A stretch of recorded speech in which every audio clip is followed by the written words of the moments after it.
तो hello guys, कैसे हैं आप लोग। आप सभी का स्वागत है। तो इस मानवा के इस एपिसोड की स्टार्ट होती है जिसमें हमें दुनिया के बारे में बताया जाता है कि सबसे पहले एंशिएंट एरा था, फिर आया भाई सिविलाइजेशन एरा, फिर दुनिया में आया मॉडर्न एरा और अभी दुनिया में चालू है वेस्टलैंड एरा, जहाँ पे दुनिया में रहने लायक कोई जगह ही नहीं बची है। हर जगह वेस्ट वेस्ट वेस्ट। रही बात ये कैसे हुआ, इंसानों ने सारे के सारे नेचुरल रिसोर्सेस यूज़ कर लिया, लोगों में आपस में लड़ाई झगड़ा होने लगा जिसमें न्यूक्लियर अटैक होने लगा और पूरी दुनिया में न्यूक्लियर रेडिएशन यहाँ पे फैल गया। देखते ही देखते पूरी दुनिया में तबाही तबाही तबाही और तबाही मच गया और दुनिया बड़ी बेकार हो गई। ऐसा नहीं है कि दुनिया में सब लोग मारे गए, दुनिया में कुछ लोग अभी भी जिंदा है, लेकिन ये जो जिंदा लोग हैं ना, उनको काफ़ी मेहनत करना पड़ता है, लड़ाई लड़नी पड़ती है, क्योंकि दुनिया में जो क्रिएचर है वो म्यूटेंट यहाँ पे बन चुके हैं। वो इतने हाई लेवल के क्रिएचर है ना कि अगर वो लोग स्ट्रॉन्ग और तुम कमज़ोर हो, तुम्हारी मौत होगी। दुनिया में जंगल राज स्टार्ट हो चुका है। जंगल में जैसे खरगोश है वो मर के ही रहेगा एक शेर के सामने, वैसे ही हालत हो चुकी है। उसी में हमारा मेन कैरेक्टर जो एक म्यूटेंट ग्रास हॉपर के सामने आता है, लड़ाई करता है, उसके टुकड़े टुकड़े करके बचा लेता है और अपने आप को बचा लेता है और कहता है दुनिया में जीना है तो भाई लड़ना पड़ेगा ना मेरी जान। और अपने बाइक पे बैठ के निकल पड़ता है एक एरिया के अंदर। जिस एरिया के अंदर आते ही कहता वाओ ये तो वही एरिया है जहाँ में मुझे आना था। और एक और आदमी आया हुआ था, वो भी कहता आज रात को तो मज़ा आएगा। हमारा मेन कैरेक्टर भी कहता हो तुझे इन्विटेशन मिला है क्या, चल गाड़ी में। भाई उस मोटे को पकड़ पकड़ के मारता है और गड्डी में बंद करके रख देता है, उसके कपड़े पहन लेता है, उसका आइडेंटिटी कार्ड ले लेता है और घर के अंदर बढ़ पड़ता है। लेकिन दो लड़कियां जो बॉडी गार्ड थी वो रोक देती हैं और कहती भाई साहब आप कौन हो, मालूम है ना इस एरिया में पास लगता है आने का। दूसरी लड़की भी कहती हुई तो यार तुम बड़े अनफेमिलियर से यहाँ पे लग रहे हो, अगर पास नहीं है तो निकाल के फेंक दूंगी। हमारा मेन कैरेक्टर मोटे का पास निकालता है और कहता है सालो ऑफिशियल टोकन है मेरे पास, स्पेशल वीआईपी वाला। वो भी कहती हूँ माई गॉड स्पेशल वीआईपी, आइए आइए सॉरी। हमारा मेन कैरेक्टर भी कहता अगली बार से कोई रोकेगा ना तो उसको मैं ठोकूंगा। वो लोग भी कहते सॉरी सॉरी आइए ना, स्वागत है आपका, आइए आइए। तो हमारा मेन कैरेक्टर अंदर आता है, बोला जाता है कि वेल ये कोई ऐसा वैसा एरिया नहीं है, अमीरों का ऐश करने का एरिया है। ये दुनिया भी बड़ी अजीब है और इंसान भी बड़ी अजीब है। जब दुनिया सही सलामती ऐसा ही कुछ होता था, जब दुनिया बर्बादी के कगार पर है तभी भी कुछ ऐसा यहाँ पर होता है।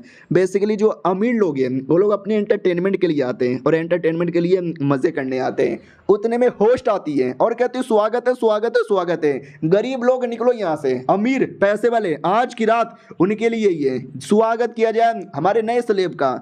तो नई नई लड़कियां थी, बोला भी जाता बोलो, जिसको जितना बोलना उतना बोलो, जो सबसे ज़्यादा पैसे देगा लड़कियां उनको मिलेगी। नई नई जवान फ्रेश फ्रेश लड़कियां, तो सब इतने ठरकी, वो भी कहते हमको दे दो हमको दे दो हमको दे दो।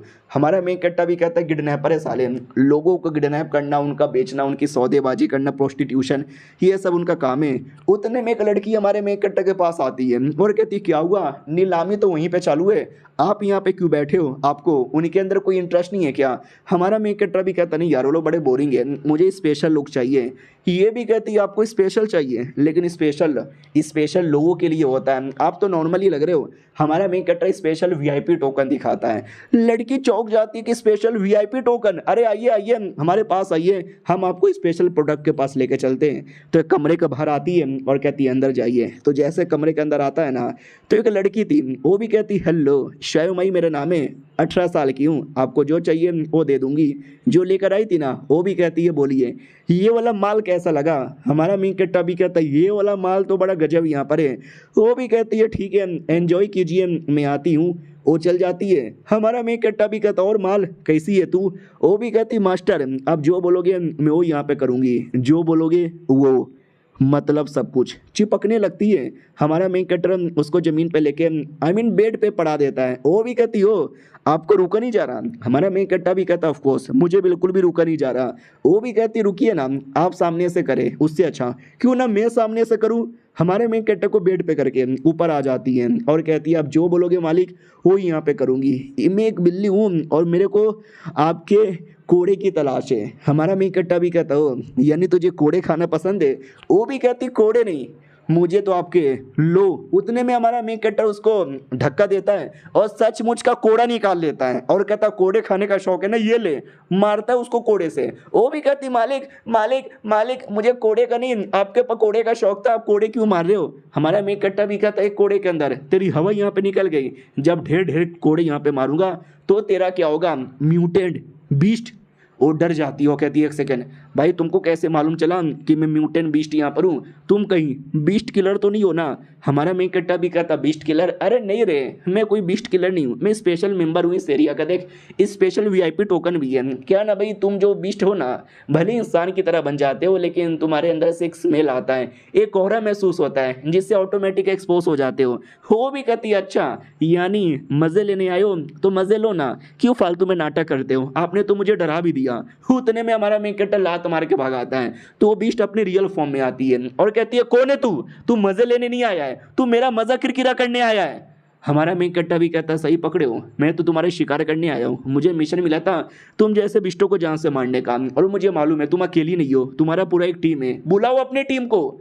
तो आवाज देने लगती है और कहती है डोंट वरी, एक लड़का ही है, एक लड़के को मिलकर हमारी टीम मारेगी। हाँ तो 4 लड़कियां और आ जाती है। जो बॉडी गार्ड थी वो भी बीस्ट थी, और जो लड़की लेकर आई थी वो भी बीस्ट थी, और जो होस्ट थी ना वो भी एक बीस्ट ही थी। बोला भी जाता है इस लड़के ने तो हमारा मूड ही खराब कर दिया। दूसरी भी कहती डोंट वरी, एक लड़के को तो हम देख ही लेंगे। क्या रे तू अकेले देख नहीं पाई? वो भी कहती संभल के, ये कोई नॉर्मल लड़का नहीं है, बीस्ट किलर है, हम जैसे ना जाने कितने बिस्टों को मारा होगा, संभल के रहना।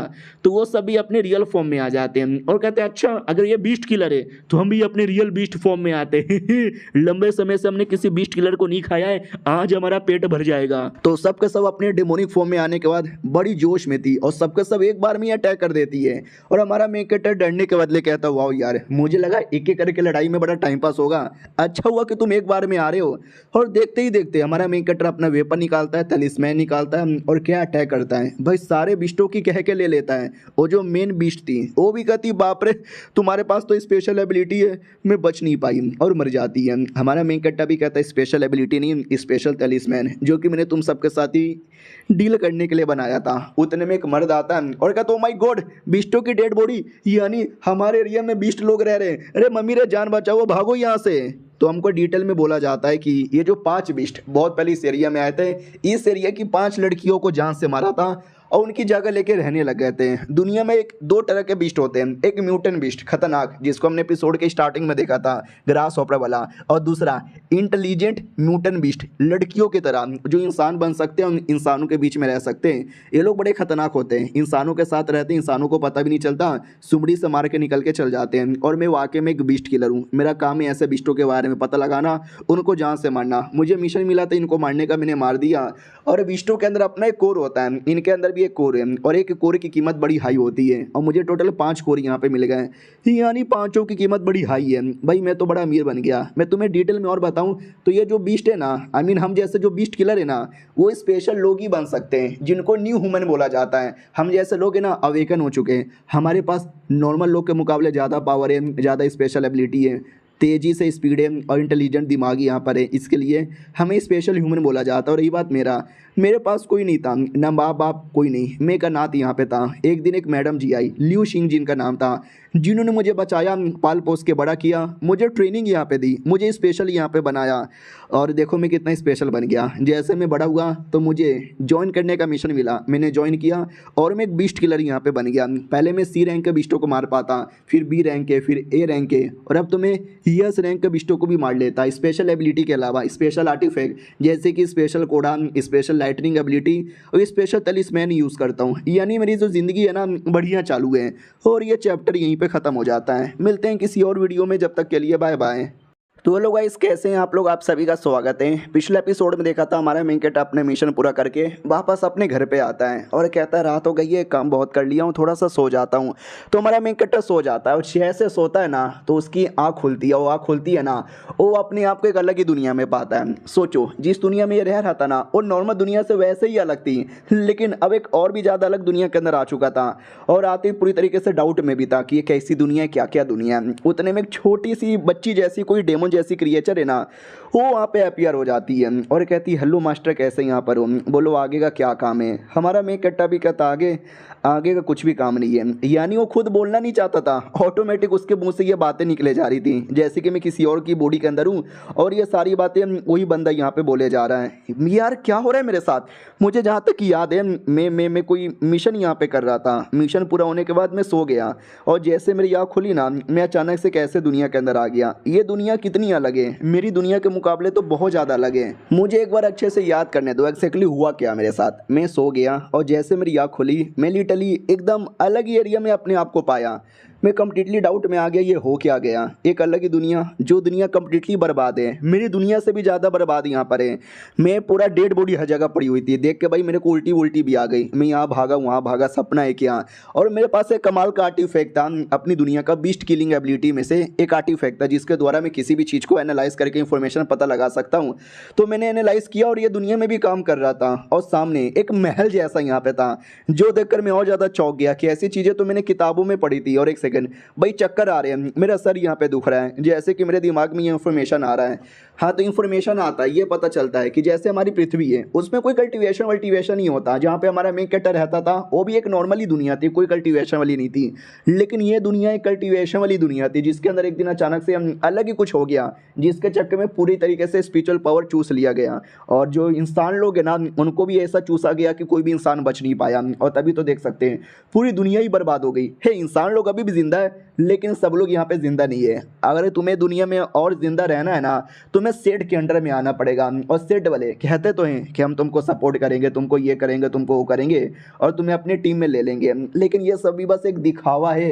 रियलिटी में उनका जो लीडर है ना, उसको जिंदा रहने के लिए, अपनी पावर बढ़ाने के लिए इनका पावर यहाँ पे चाहिए। तो जो भी मासूम लोग हैं ना, उनको मार मार के उनका पावर डाइवर्ट करता रहता है। और ऐसे ही भाई सबकी जान जाती है। जो स्पेशल बंदा होता है ना, उसको तो स्पेशली ढूंढते हैं, क्योंकि उनके द्वारा उनको स्पेशल पावर मिलेगी। ये दुनिया में स्पिरिचुअल पावर कल्टीवेशन करने के लिए बचा ही नहीं है। दूसरों को मार के उनका पावर छीनना, यही उनका इकलौता तरीका यहाँ पे बचा हुआ है। और बेचारे मासूम लोग, उनको कोई आइडिया ही नहीं है, वो मेंबर बन जाते हैं। और जैसे वो मरते हैं, उनकी डेड बॉडी निकाल के फेंक दी जाती है। वही डेड बॉडी लिटरली पूरी दुनिया में यहाँ से वहाँ पड़ा हुआ है। यार मेरी दुनिया तो बर्बाद हुई थी, लेकिन ये दुनिया बर्बाद होने में 4 कदम बहुत ज़्यादा आगे। एक सेकंड, मेरा माथा फिर से दुख रहा है, लगता है और ज़्यादा मुझे फ्लैशबैक याद आ रहा है। हाँ, तो उसको फ्लैशबैक याद आता है जब वो छोटा बच्चा था, तो कोई एक बूढ़ा आदमी कहता, सुनो मेरी बात, हाँ तुमको नहीं मालूम, एक टाइम पहले ये दुनिया कितनी कमाल की दुनिया हुआ करती थी। कल्टीवेशन होता रहता था, लोग इमोर्टल बन के इमोर्टल दुनिया में जाया करते थे। हमारा मेन कैरेक्टर भी देखते, एक सेकंड, ये फ्लैशबैक मेरा है क्या। जब मैं छोटा बच्चा था, वो बूढ़ा बताता है कि उस टाइम पे इतना कॉमन था कि सड़क पर तुम्हें कल्टीवेटर चलते हुए दिखते थे। आपस में लड़ाई करना, प्यार करना, मोहब्बत करना, सब कुछ बहुत ही अमेजिंग था। हमारा मेन कैरेक्टर भी कहता सच्ची में, वो भी कहता या उससे बोला जाता था the golden age of cultivation time. लेकिन उस समय एक सेट यहाँ पे था और मैं सेट का इंपॉर्टेंट मेंबर हुआ करता था। बहुत ही सही तैयार, सब कुछ गजब यहाँ पे था। इधर हमारा मेन कैरेक्टर डाउट में आ रहा है कि मेमोरी तो मेरा है, ये बूढ़ा आदमी कौन है, उसका दादा है या उसका कोई अनसेटर है और उसको पुराना इन्फॉर्मेशन दे रहा है। लेकिन एक दिन अचानक से कुछ बुरा हुआ, पूरी दुनिया की स्पिरिचुअल पावर यहाँ पे चूस ली गई। अजीब अजीब से शैतान यहाँ पे आने लगे, जिन्होंने एक एक करके सबको मारा। कल्टीवेशन करना नामुमकिन हो गया, धीरे धीरे सारे कल्टीवेटर यहाँ पे मरने लगे। थोड़े बहुत कल्टीवेटर यहाँ पे जिंदा बच गए, लेकिन अगर दुनिया में रहते तो वो भी मारे जाते। इसके लिए वो भी कहीं डीप स्लीप में या कोई डीप सर्कुलेशन के अंदर यहाँ पे जा चुका था। और बच्चे कुछ सब लोग मरने वाले थे, लेकिन मुश्किल से हमारे सेठ ने अपना पूरा पावर लगाया। हमारे सेठ के लीडर ने अपनी कुर्बानी दे दी, लेकिन दुनिया में कुछ लोगों को यहाँ पे बचा लिया, लेकिन दुनिया नहीं बचा पाया। दुनिया कंप्लीटली बर्बाद हो गया। फिर कुछ अजीब लोग सामने यहाँ पर आए और अपने आप को कल्टीवेटर कहने लगे, अपना सेट बनाया और बोला जिंदा रहना है तो हमारे सेट में आ जाओ। लेकिन रियलिटी में वो लोग कोई हेल्प नहीं करते हैं, वो लोग तो बस बंदे लोग कलेक्ट कर रहे हैं ताकि उनको मारा जा सके और अपनी पावर यहाँ पे बढ़ाया जा सके। इसलिए कुछ भी हो जाए, ऐसे सेट का मेंबर कभी भी मत बनना। और हमारा जो सेट था वो सबसे बेहतरीन था और मैं अपने सेट का एक लौता बंदा हूँ और तू मेरे बाद मेरा एक छोटा प्यारा सा बच्चा है। तो जैसे तू बड़ा होगा ना, तो हमारे सेठ की लेगेसी आगे बढ़ाना, सेठ को रोशन करना और दुनिया में उजाला लाना। ये सब कुछ हमारा मेन कैरेक्टर याद करता है और कहता हो माय गॉड, अच्छा इसकी बातें किया, लेकिन क्या फ़ायदा। वो बेचारा बच्चा बड़ा होने के बाद सेठ का शिकार बन गया और सेठ वाले ने उसको जान से मार दिया। और जैसे वो मरा ना, वैसे मेरी आत्मा उसकी बॉडी में आ गई। फ्लैशबैक में ये भी याद आता है, उसके दादा ने एक टोकन दिया था, काइंड ऑफ कड़ा। ये कहते हो कि कड़ा अपने पास रखना और ये देखो लोकेशन, इस लोकेशन में हमारा सेट कहीं ना कहीं था। अगर वहाँ पे जाओगे ना, हमारी लेगेसी मिलेगी और हमारे बहुत सारी चीज़ें मिल सकती है जो तुम्हारे कल्टीवेशन में हेल्प करेगा। एक सीक्रेट पैसेज के अंदर जाना, हमारे में कट्टर को ये सब कुछ याद आता है और ये उसी लोकेशन में बढ़ता है। लोकेशन में आने के बाद है ना, इसका जो स्पेशल आर्टिफैक्ट था जो इन्फॉर्मेशन बताता है, वो कहने लगता है कि आसपास थोड़ा बहुत डार्क पावर महसूस हो रहा है। हमारा मेन कट्टा भी कहता है डार्क पावर कहाँ महसूस हो रहा है, यहीं कहीं होगा। भाई डेड बॉडी का पूरा पहाड़ था, हमारा मेन कट्टा डेड बॉडी को हटाता है तो वाकई में अंदर एक पैसेज यानी एक कुएं जैसा रास्ता था हमारा मेन कट्टा भी कहता बूढ़े ने बोला था कोई सीक्रेट पैसेज होगा, ये वही है क्या? तो अंदर आता है और अंदर भी डेड बॉडी पड़ी हुई है हर जगह। हमारा मेन कट्टा भी देखता न जाने यार ये दुनिया में क्या हालत हुई होगी, इतना खराब हालत तो मेरी दुनिया की भी नहीं है। डेड बॉडी कोई यहाँ से चिपक रहा है, कोई वहाँ से चिपक रहा है, कोई मेरे मुंह में जा रहा है, कोई मेरे पिछवाड़े में घुस रहा है। फाइनली वो काफ़ी आगे आता है और जैसे काफ़ी आगे आता है ना तो अंदर से 3-4 बड़े बड़े हाथ आते हैं। हमारा मेन कट्टा भी डर जाता, रे बाप रे ये क्या है? हाँ तो शैतान जैसे क्रिएचर यहाँ पे था, साइज में बहुत बड़ा, जिसका हाथ भी बहुत बड़ा था। हमारा मेन कट्टा भी उसको देख के घबरा जाता है, ये है क्या? फिर उसको टच करता है और जैसे टच करता है ना माहौल कुछ ऐसा हो जाता है। हमारा मेन कट्टा भी कहता है एक सेकंड ये क्या हो रहा है? मेरे हाथों में वही कड़ा है जो दादा ने दिया था और वो कड़ा भी टच हो गया है, उसी के चक्कर में हो रहा है क्या? हाँ तो जो क्रिएचर था ना वो अलग अलग हो जाता है, उसमें कई सारी मुंडियाँ थी, वो मुंडी भी अलग हो जाती है और मुंडी अलग होने के बाद है ना एक पोर्टल जैसा बना देता है। हमारा मेन कट्टा भी लग ओ अच्छा, यानी ये बुरी चीज नहीं थी, ये बेसिकली एक तरीका था। अगर मेरे अलावा कोई और आता तो वो क्रिएचर उसको मार डालता, लेकिन मैं आया हूँ ना, मेरे पास ये कड़ा है जो सबूत है कि मैं सेट का ही मेंबर हूँ, इसके लिए इसने मेरे लिए पोर्टल यहाँ पे बना दिया है। लेट मी गो एंड सी अंदर है क्या। फिर हमारा मेन कट्टा फनली अंदर एंट्री मारता है और जैसे अंदर एंट्री मारता है ना तो अंदर का माहौल भी कुछ बहुत ही बढ़िया नहीं था, लेकिन बाहर के मुकाबले लाख गुना ज़्यादा बढ़िया यहाँ पे था। यहाँ तक कि हमारा मेन कट्टा भी देख के चौंक जाता है कि मैंने हज़ारों से ज़्यादा मानुआ पढ़े होंगे, हज़ारों से ज़्यादा स्मेटिस की वीडियो देखी होंगी, उसमें भी ऐसा कुछ नहीं था जो कि आज मैंने यहाँ पे देखा है। और तभी वो जो कड़ा है ना जो से रिएक्शन देने लगता है। हमारा मेन कट्टा भी घबरा जाता है, ये रिएक्शन कैसा है। हाँ तो जिस लड़की को हमने एपिसोड 1 के स्टार्टिंग में देखा था ना वो बच्ची जैसी क्रिएचर वो अपीयर हो जाती है, यानी वो जो बच्ची वाला सीन था ना वो लगभग 1 महीने बाद का सीन है जब हमारा मेन कट्टर आ चुका है, सेटल हो चुका है, और ये 1 महीने पहले का सीन दिखाया जा रहा है जब वो पहली बार दुनिया के अंदर आया था। वो छोटी बच्ची बाहर आने के बाद हमारे मेन कट्टर को कुछ तो ऐसा देती है, ठीक कर देती है, नॉर्मल महाराज जैसा कपड़े पहना देती है और कहती है ओके ठीक है मैं एक इमोर्टल हूँ, छोटी सी हूँ ना तो लिटिल इमोर्टल यहाँ पे कह सकते हो। मैं कब से तुम्हारा वेट कर रही थी ये सेट में ताकि तुम आओ और सेट यहाँ पे संभालो। और ये चैप्टर यहीं पे ख़त्म हो जाता है। मिलते हैं अगली वीडियो में, जब तक के लिए बाय बाय। तो पिछले एपिसोड में देखा था कि अंगूठी से या कड़े से छोटी सी बच्ची आती है और कहती है मैं कई सालों से तुम्हारा वेट कर रही थी ताकि आओ और सेट संभालो। हमारे मेन कट्टा को लिटरली कुछ समझ ही नहीं आ रहा और कहता है एक सेकंड सेट संभालो यानी सेट का लीडर क्या? वो भी कहती या सेट का लीडर है, तुम्हें नहीं मालूम क्या? ओके ठीक है मैं तुमको डिटेल में बताता हूँ। तो वो डिटेल में बताती है कि ये जो सेट है ना इमोर्टल रिफाइनिंग वैली सेट का बेसिकली नाम यहाँ पर है। वो जो दादाजी कह रहे थे कि जिस सेट का मैं मेंबर हुआ करता था, और ये जो लिटिल इमोर्टल है काइंड ऑफ स्पिरिट है हमारे सेट की, जिसके पास सेट का पूरा इंफॉर्मेशन है, जिसको इसमें सील करके रखा था ताकि एक न एक दिन कोई आए और सेट का जिम्मेदारी यहाँ पे ले। इसका आत्मा इतने समय से सील यहाँ पे था ना कि काफ़ी ज़्यादा इसने पावर यहाँ पे खो बैठा है, लेकिन इसको सब कुछ यहाँ पे याद है। वही सब कुछ इसने मुझे बताया। जब दुनिया में सब कुछ नॉर्मल चालू था ना ये सेट नंबर 1 सेट हुआ करता था, और आज उस सेट को नंबर 1 बनाना है उसके लिए हमारे मेन कट्टर को चूज़ किया गया है। उसने मुझे ये भी बोला था कि अचानक से जो स्पिरिचुअल पावर गायब हुआ था और डेमोनिक बिस्टों का आगमन यहाँ हो गया था ना, वो इतने ज़्यादा बवाल मचा रहे थे ना कि हमारे बंदे लोगों ने लड़ाई भी की थी, लेकिन लड़ाई करना भी मुश्किल हो गया था। हमने रोकने की पूरी कोशिश की, हमने मारा, लेकिन मारना भी काफ़ी मुश्किल हो चुका था। हमारे पास बंदों की कमी पड़ गई, लेकिन हमारे सेट के लीडर उन्होंने भाई बहुत ही बढ़िया कमाल करके दिखाया और उन्होंने पूरी दुनिया को यहाँ पे बचाया, बैटल यहाँ पे किया। हजारों लाख है डेमन लोग को तो उन्होंने अकेले यहाँ पे मार डाला। क्या लड़ाई यहाँ पर हुई थी, लेकिन क्या कर सकते हैं, लड़ाई ज़्यादा काम नहीं आई तो उन्होंने पूरी पावर को कड़े में सील कर दिया और सेट को भी अच्छे से सील यहाँ पे कर दिया। और पुराने लीडर का अटैक अभी भी खत्म नहीं हुआ है, वो भी कहते सुनो मेरी बात, खात्मा हो जाए। और ये जो बैटल हुआ था इस बैटल के अंदर जो सबसे पहले डेमो लोगों ने अटैक किया था ना उनको तो मिटा ही दिया था हमारे लॉर्ड ने। ऐसा लगा कि बच गई दुनिया, बच गई, लेकिन एक के बाद इतने बड़े बड़े क्रिएचर आने लगे, इतने बड़े बड़े दुश्मन आने लगे, और इनका सामना करने वाला कौन? हमारा लीडर, एक लौता लीडर। तुम ही सोचो भाई एक अकलौता आदमी इतने लोग के साथ, इतने पावरफुल लोग के साथ वो कैसे फाइट यहाँ पे कर सके। उसने अपना पूरा दम लगाया, अपनी पावर लगा दी, अपना पूरा ब्लड एसेंस यहाँ पे लगाया और पूरे सेट में फैला दिया, पूरे सेट को सील कर दिया, अपनी कुर्बानी दे दिया। उसी कुर्बानी से ये सब कुछ यहाँ पे बन गया। ये कड़ा यहाँ पे बन गया, जो ये कड़ा है ना मेरे दादा को यहाँ पे मिला, उसी दादा से अब ये मेरे पास आ चुका है। अब मेरे पास पूरी मेमोरी आ चुकी है, पूरा फ्लैशबैक आ चुका है, इनहेरिटेंस यहाँ पे आ चुका है। तो एक मौका मुझे मिल चुका है सेट को वापस से नंबर 1 बनाना। लेकिन वाह यार, सुनने से कितना फिल्मी, कितना कूल यहाँ पे लगता है, लेकिन ये है भी तो उतना हार्ड। मैं एक मामूली आदमी जो अभी अभी ये दुनिया के अंदर आया हूँ, जिसके पास ज़्यादा कुछ है भी नहीं, वो कैसे सेट को नंबर 1 यहाँ पे बना सके। लेकिन डोंट वरी, मेरे पास कई सारा नॉलेज है, वो नॉलेज मैं यूज़ कर सकता हूँ ये दुनिया में ठीक करने के लिए। और वो दुनिया में जो स्पेशल बीस्ट हुआ करते थे, उनकी बॉडी के अंदर स्पेशल कोर हुआ करता था, जो मैं रख लिया करता था, वो भी बड़ा काम आएगा। लेकिन लेकिन लेकिन कैसे यार, कैसे हो मेरी रियल दुनिया में? और रियल दुनिया में वापस जाने का कोई रास्ता भी नहीं है।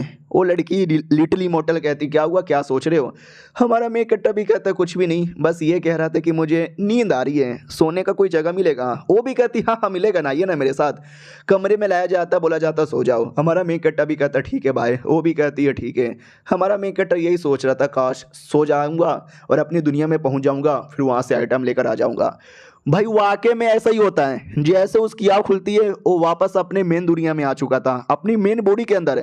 हमारे मेन कट्टा को विश्वास नहीं होता कि एक सेकेंड, यानी परमानेंटली मैं अपनी दुनिया में नहीं गया था, मैं सोने के बाद ट्रैवल कर सकता हूँ। यार ये तो बड़ा सही है। वो दुनिया का कल्टीवेशन पावर और नॉलेज यूज़ करूंगा ये दुनिया को ठीक करने के लिए, और ये दुनिया का स्पेशल न्यूक्लियर क्रिस्टल यूज़ करूंगा वो दुनिया में ठीक करने के लिए। वो यार ये तो बड़ा गजब है। तो वो कोरे लेता है, कोरे लेने के बाद ना अपनी वो दूसरी दुनिया में लौट आता है और लिटिल इमोर्टल से कहता है ये कोर काम आएगा क्या दुनिया को ठीक करने के लिए? तो वो भी कहती वही है। इसके अंदर तो वाकई में ढेर सारा स्पिरिचुअल पावर यहाँ पे महसूस हो रहा है। हमारा मेन कट्टा भी लेके मुझे लगा ही था, और एक बार ये दुनिया में लाने के लिए मुझे उसको लेके सो जाना है। यानी मैं आलू के पराठे लेके सो गया तो ये दुनिया में आलू के पराठे के साथ आ जाऊंगा। तो वैसे मैं कोर के साथ सोया और देखो कोर आ गया, और मेरे पास कई सारा कोर है, कम भी पड़ेगा तो मैं और कोर लेकर आऊंगा। वो भी कहती लेकिन यार ये तो बड़ा कम यहाँ पर है, मुझे लगता नहीं है इससे ज़्यादा कुछ काम यहाँ पे आने वाला है। हाँ लेकिन द रीबर्थ भट्टी हम यूज़ कर सकते हैं। हमारा मेन कट्टा भी कहता है एक सेकंड, रीबर्थ भट्टी वो क्या होता है? वो भी कहती है आइए आइए, एक कमाल की स्पेशल भट्टी है देखिए। तो बड़ी स्पेशल भट्टी थी। बोला भी जाता है कि सुनो ये स्पेशल भट्टी कई हजार सालों से सील यहाँ पर है, लेकिन अगर आपने स्पिरिचुअल पावर यहाँ पे डाला ना तो ये सही हो जाएगा। ये स्पेशल भट्टी हमारे पुराने लीडर ने बड़ा यूज़ किया था हमारे डिसाइपल को बचाने के लिए, उनकी आत्मा को सील करने के लिए। आप उनकी आत्मा को ना जगा सकते हो, उनकी पावर यहाँ पे ला सकते हो, ये आपकी हेल्प कर सकते हैं। हमारा मेन कट्टा भी कहता है क्या बात करो, सच्ची में तुमने पहले क्यों नहीं बोला? वो भी कहती है मैंने बोल दिया ना, अब स्टार्ट यहाँ पे करते हैं, जल्दी से क्रिस्टल यहाँ पे डालो। तो सारे के सारे कोर यहाँ पे डाल देता है। वो भी कहती बोलो इनमें से कौन सा ऐसा डिसाइपल है जिसको आपको सबसे पहले जगाना है? हमारा मेन कट्टा भी कहता वेल कितने जग सकते हैं? वो भी कहती वेल आई डोंट नो कितने यहाँ पे जग सकते हैं, चेक करना पड़ेगा। हमारा मेन कट्टा भी कहता जल्दी से चेक करो।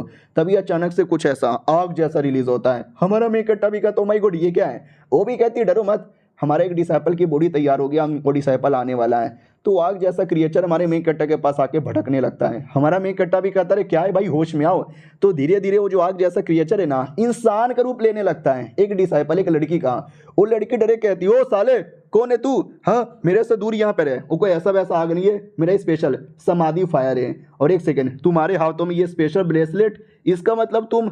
तो छोटी बच्ची भी कहती है अरे हमारे सेट के नए लीडर है, बदतमीजी ना करो, तुम इनके नई डिसाइपल हो। हमारी मेन कैरेक्टर भी कहता है बहुत पहले हमारे लीडर ने मरने से पहले तुम्हारी आत्मा, सेट के हर बंदे की आत्मा सील कर दी थी, मैंने तुमको रिवाइव किया। वो भी कहती what, oh my God shit, हाँ मुझे याद आया ये सब हुआ था, और ये मेरा नया लीडर बन चुका है। मुझे विश्वास नहीं है, लेकिन यार कड़ा तो इसके हाथों में है। मैं वाकई में मर गई थी, लेकिन साले ने मुझे रिवाइव कर दिया।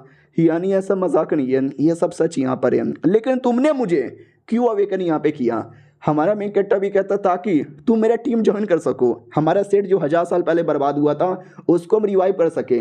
वो भी कहती है अच्छा सच्ची में क्या? मुझे ऐसा लग रहा है कि आप मुझसे कोई ना कोई बातें छुपा रहे हो। उतने में लिटिल इमोर्टल आके काट लेती है और कहती पागल कहीं की, उसने तेरे ऊपर एहसान किया है और तू उल्टा शक किए जा रही है, फालतू फालतू बातें की जा रही है, मारूं क्या तुझे?